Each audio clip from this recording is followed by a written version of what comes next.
off some of the heroes of that day. It was only 2 years before I started competing for a championship.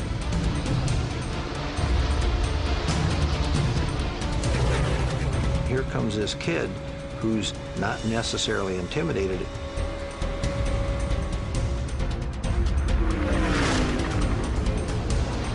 Here comes Earnhardt. He's all the way to the bottom, almost in the grass. He slides up the racetrack and Jeff Gordon will win.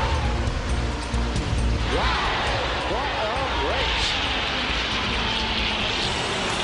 Oh, getting a little shot after there.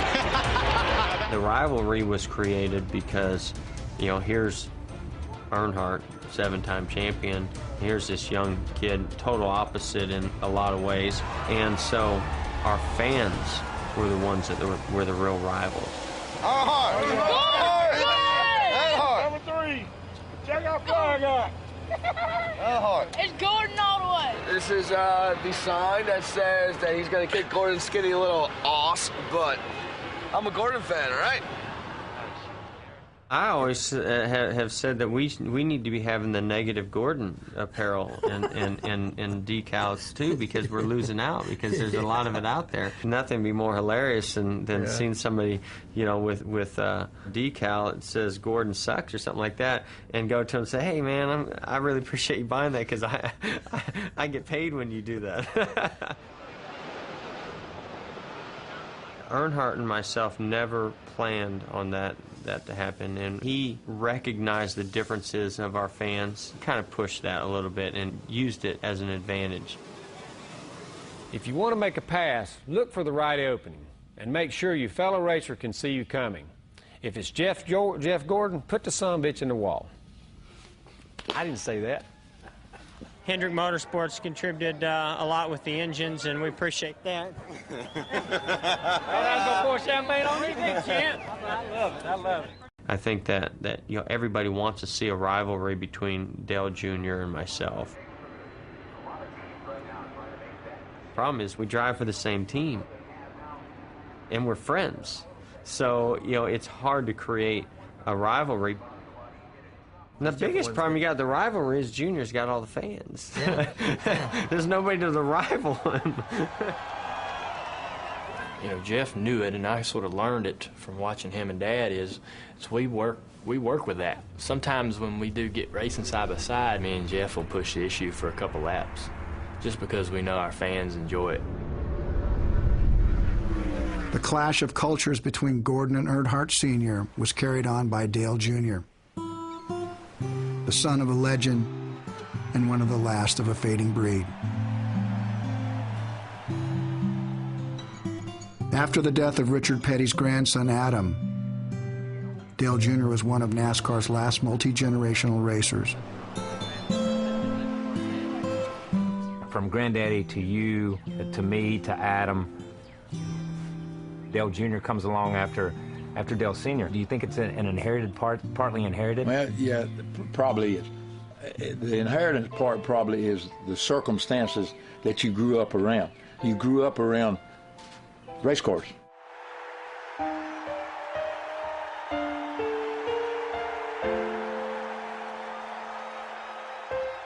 By carrying on the Earnhardt name, Dale Jr. faced a family legacy, a personal burden, and the highest of expectations.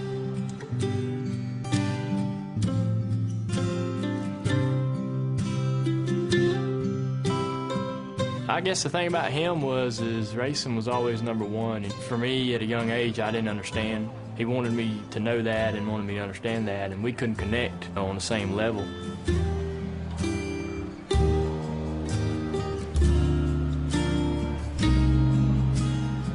We had a typical father-son relationship, and agree to disagree most of the time. Neither one of us considered me having a career in racing. I ran 159 late model races and only won 3 of them. The seat came open in that Busch car, and he thought, why spend my money on letting some other guy tear up my race car? I should just spend it on my son and just see what happens.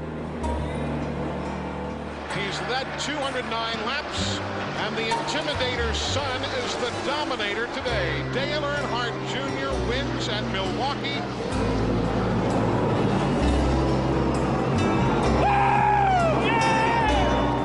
Yes, on behalf of NASCAR, congratulations, Dale, and needless to say, you're carrying on a family tradition in the right sense of the word.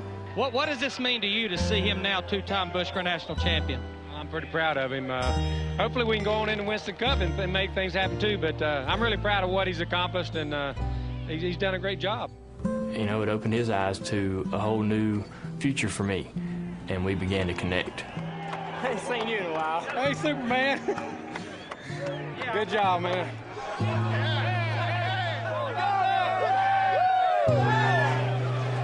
Dale Jr. won races for his father's team and won his father's respect. On the stage now, join us. Then Dale Jr.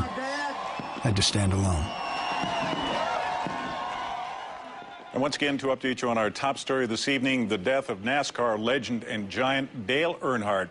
At 49, he has died as a result of injury sustained in a crash on the last lap of the Daytona 500 at the Daytona International Speedway. And shortly thereafter, Dale Earnhardt was pronounced dead from massive chest injuries at the Halifax Medical Center in Daytona Beach. It was such a shock. It was such a, it was a real shock that it happened to him, out of all people. The amount of times that it ran on CNN throughout the day, for the next 4 or 5 days after that, I couldn't believe it. I think it caught so many people by surprise, but he was such a figurehead of our sport.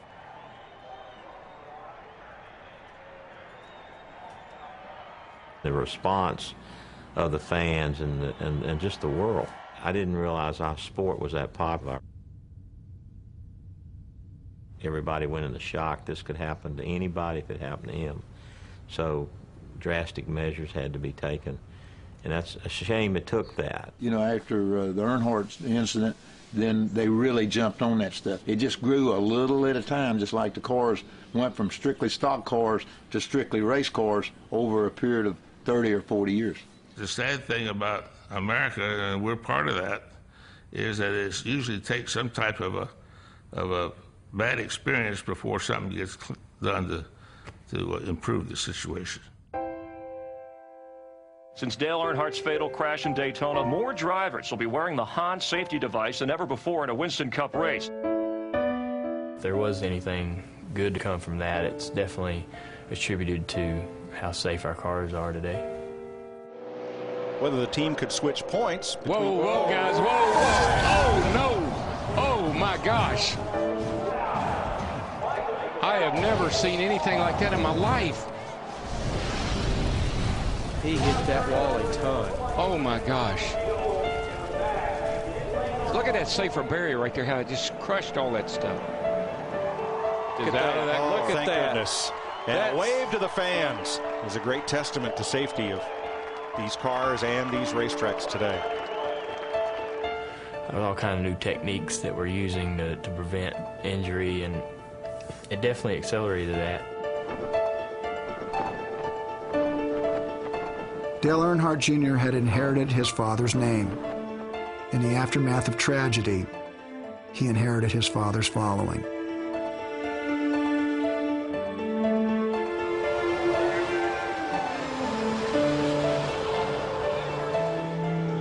They look for that same greatness in the next generation. The legacy continues. Dale Earnhardt Jr. wins the 46th Daytona 500. There's similarities and their expressions and there's mannerisms and all that are a lot alike. This guy's the lead dog everybody wants because he's got the name, he's got the charisma, so he's got the whole package. NASCAR in general, you have so many organizations that are father, son, more than any other sport. Family helps you get there. We found some Rick Hendrick understood Dale Jr.'s Go back loss. to Kentucky and see what we can do there. Well, let's In 2004, his son Ricky was killed in a plane crash. And they're right here. We're going to get a hug from Dad. Rick, got to be proud of this young guy. Yeah, I really